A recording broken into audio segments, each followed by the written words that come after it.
पाणीपाग विभाग जहाँ सूचना मिली आसंता 30 राज्य में बढ़ वर्षार परिमाण।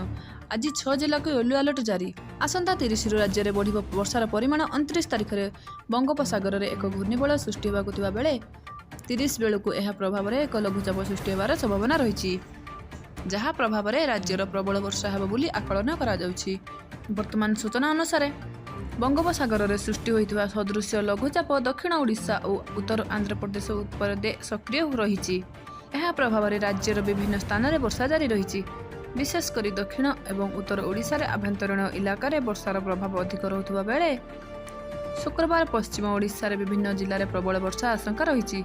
भुवनेश्वर आंचलिक पाणीपाग केन्द्र सूचना अनुसार शुक्रवार नुआपड़ा, बरगड़, बलांगीर, संबलपुर, केन्दुझर और मयूरभंज आदि जिले में विभिन्न स्थान में प्रबल वर्षा आशंका रही। अन्यपटे वर्तमान मौसुमी निम्न चापरेखा दक्षिण भागर धीरे धीरे तार साधारण अवस्थान को फेरुछि। एवं 30 सुधा यह स्वाभाविक स्थिति को फेरी आसिबा जोगो वर्षार प्रकोप वृद्धि पाइबा बोली पाणीपाग केन्द्र पक्षरु कुहाଯାଇଛି।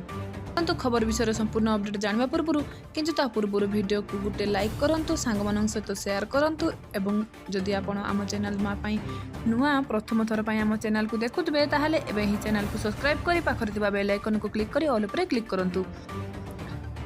चलंतु डेरी न करी नजर पकाइबा खबर उपरे। चलित मौसुमी ऋतु 1 जून रु 27 जुलाई मध्य राज्यर 440.9 मिलीमीटर वर्षा रेकर्ड करा जायतिला। यह स्वाभाविक वर्षा 501.6 मिलीमीटर तुलन में 12% कम रही। यही समय परिधि मध्य मालकानगिरी जिले में सर्वाधिक 790.3 मिलीमीटर वर्षा रेकर्ड होईछि, जहाँ स्वाभाविक वर्षा तुलन में 47% अधिक रही।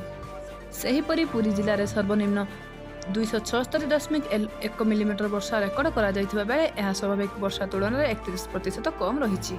जदि आपण माने एही बोली लेटेस्ट ब्रेकिंग न्यूज देखिबा को चाहंती आम चैनल सहित जोड़ी हुई रहंतु। चैनल को सब्सक्राइब करी पाखर थिबा बेल आइकन को दबाई ऑल उपर क्लिक करबा पई बिल्कुल भी भूलिबेनी। तेबे आपण माने आम चैनल माध्यम रे सब बेले लेटेस्ट ब्रेकिंग न्यूज देखि पारिबे, सब बेले सठिक सूचना पाई पारिबे। वीडियो रिपोर्ट अनुसंधान टीवी।